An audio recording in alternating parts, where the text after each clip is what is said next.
शेतकऱ्यांसाठी आजच्या दिवसभराच्या महत्त्वाच्या झटपट आणि ठळक बातम्या. शेतकरी मित्रांसाठी अत्यंत महत्त्वाची बातमी.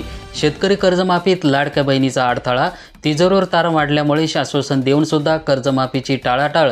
शेतकऱ्यांना मात्र प्रतीक्षेचीच करावी लागणार. सूक्ष्म सिंचन योजनेसाठी 253 कोटी रुपयांचा निधी वितरित करण्यास शासनाची मान्यता. संत्रा फळ बागायतींसाठी 165 कोटी रुपयांचा निधी. शेतकऱ्यांना अखेर दिलासा. लवकरच पीक विमा अग्रिम रक्कम जमा होणार. शेतकऱ्यांच्या सप्टेंबरमधील अतिवृष्टीमुळे खरीपातील पिकांच्या नुकसानीबाबत लागू केलेल्या अधिसूचनेनुसार 25% विमा भरपाईची अग्रिम रक्कम शेतकऱ्यांना लवकरच मिळणार. शासनाकडे शेतकऱ्यांचे सर्व डिटेल्स तरी बोगस अर्ज येतात कसे? रोहित पवारांचा सवाल. म्हणाले, संगतमेशिवाय असं होणारच नाही. सरकारने शेती पिकांचा हमीभाव ठरवावा. अभिनेते मकरंद अनासपुरांची मागणी. मॉलमध्ये ब्रोंगिंग होत नाही पण शेतकऱ्यांकडून घेताना होते. पीक विमा घोटाळा 5,000 कोटी रुपयांहून अधिक तर आमदार सुरेश धस यांचा दावा. सहकार मंत्र्यांच्या चर्चेचं आवाहन तर मुख्यमंत्र्यांनाही पत्र देणार. अर्थसंकल्पापूर्वी मोदी सरकारची शेतकऱ्यांना मोठी भेट तर तागाच्या आधारभूत किमतीमध्ये 315 रुपयांची वाढ. कृषी उत्पन्न बाजार समिती मानवत या ठिकाणी कापसाचे बाजारभाव 7,160 रुपये प्रति क्विंटलपर्यंत भाव पोहोचले. फुलंब्रीमध्ये कापसाला सरासरी 7,381 रुपये तर 7,431 रुपयापर्यंत क्विंटलला भाव मिळाला. तर गेल्या आठवड्याभरामध्ये 893 रुपये क्विंटल आवक पाहायला मिळाली.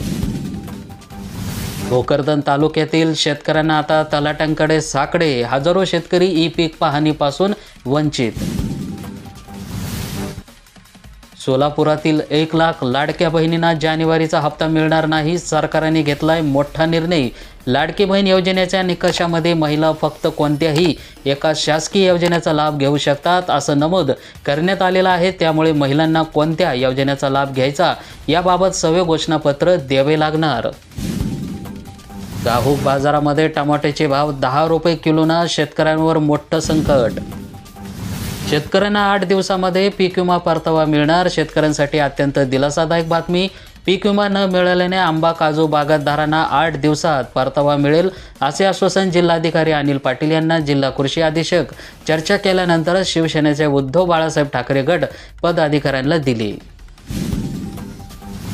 लाडक्या बहिणींना दिलेले पैसे आता सरकार परत घेणार नाही. आदित्य तटकरे यांची सूचना. स्वतःहून पैसे परत देत असतील तरच घेणार. विहिरीचे कामे अपूर्ण झाले तर विहिरींचे कामे वेळेत पूर्ण झाल्यास शेतकऱ्यांना फायदा मिळणार. विहिरींचं पूर्ण होण्याचे प्रमाण कमी. शेतकऱ्यांमध्ये आता नुकसान भरपाई देण्याचा जिल्हा ग्राहक मंचांचा आदेश. शेतकऱ्यांची कृषी अधिकाऱ्यांकडे तक्रार. तर पेरलेल्या ज्वारीच्या पिकाला कणीस भरलेच नाही. त्यामुळे आता महिला शेतकऱ्यांना नुकसान भरपाई देण्याचा जिल्हा ग्राहक मंचांचा आदेश. केळीच्या दारामध्ये डझन मागे 20 रुपयांची घसरण झाली. तर थंडी वाढल्यामुळे ग्राहकांची जवार देशी खरेदीकडे पाठ. शेत फुलवताना काळ्याने झडप घातली. किती जणांना 2 लाखांची मदत मिळाली? वर्षात किती जणांना मिळतोय लाभ? तर गोपीनाथ मुंडे. शेतकरी अपघात योजनेमुळे शेतकऱ्यांना दिलासा. शेतीमालाचे भाव घसरल्यामुळे शेतकरी चिंतातूर. तर सरकार कर्जमाफी वचनपुरी करणार का? शेतकऱ्यांचा मोठा सवाल.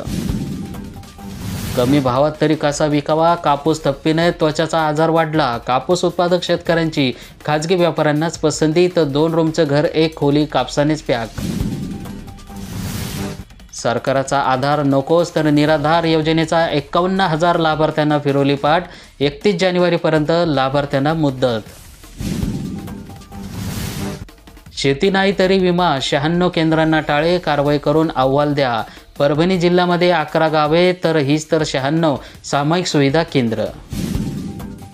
अखेर अतिवृष्टीचं अनुदान शेतकऱ्यांच्या खात्यावर जमा झाले. तर शेतकऱ्यांना मानले लोकमतचे आभार.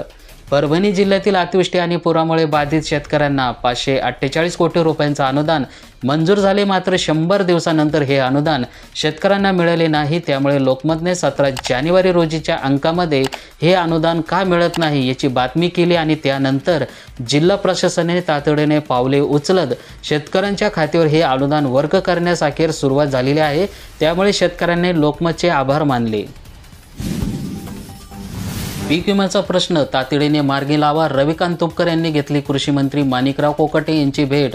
शासनाकडून उर्वरित हिस्सा मिळाल्यानंतरच वंचित शेतकऱ्यांना पीक विमा रक्कम जमा करू असे विमा कंपनीकडून सांगितले जात आहे.